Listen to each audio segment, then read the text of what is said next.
जंगल में गोरी कव्वी अपने बेटे और बेटी के साथ रहती थी। गोरी कव्वी बेटे और बेटी में बहुत फर्क करती थी। वो हमेशा अपनी बेटी को मारती रहती। माँ मुझे छोड़ दे, मुझे मत मारे, मेरा क्या दोष है? रसोई में शीशे का गिलास भाई ने तोड़ा था। चल जा, अब अपने भाई को नदी से पानी पिला कर ला। ध्यान रखना अपने भाई का। बेचारी बेटी कव्वी रोती हुई भाई को लेकर नदी पर चली जाती है। देखो देखो, मैं ना कहता था मम्मा तुम्हें ही मारेंगी। गलती मेरी हो या तुम्हारी, मार तो तुम्हें ही पड़नी होती है। भाई जग्गू, तुम्हारी शरारतों के कारण मुझे हर रोज पिटना पड़ता है। मम्मा आपको क्यों नहीं मारती? क्योंकि मैं बेटा हूँ बेटा, और तुम बेटी हो, इसलिए मम्मा मुझसे ज्यादा प्यार करती हैं। गोरी कव्वी अपने बेटे के लिए नए कपड़े लाती, खिलौने और चीजें लाती, मगर अपनी बेटी को कुछ भी ना लेकर देती थी। मम्मा मुझे भी भाई जैसे शूज ले दे। जाकर बर्तन धो ले, हर बात में भाई का मुकाबला करती है। मम्मा छोटी बहन को पत्तों के शूज बना दे। जग्गू ऐसे अपनी बहन का मजाक उड़ाता।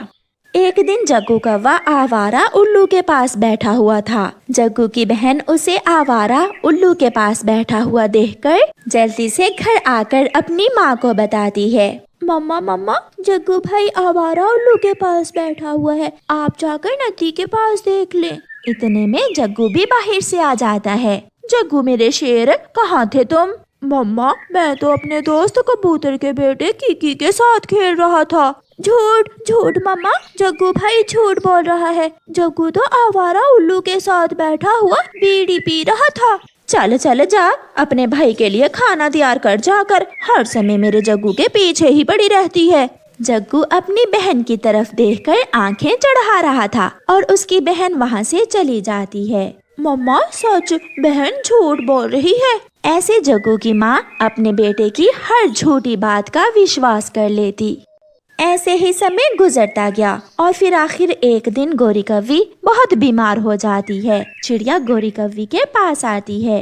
गोरी, तुमने सारी जिंदगी बेटे और बेटी में फर्क किया है, अब मरते समय पाप न खाना। तुम ये घर बेटे और बेटी दोनों को देकर जाना।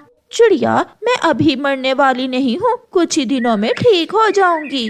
बेटियां बेटों से कम नहीं होती, उन दोनों में फर्क ना किया करो। मगर गोरी कव्वी को चिड़िया की बातें पसंद नहीं आती।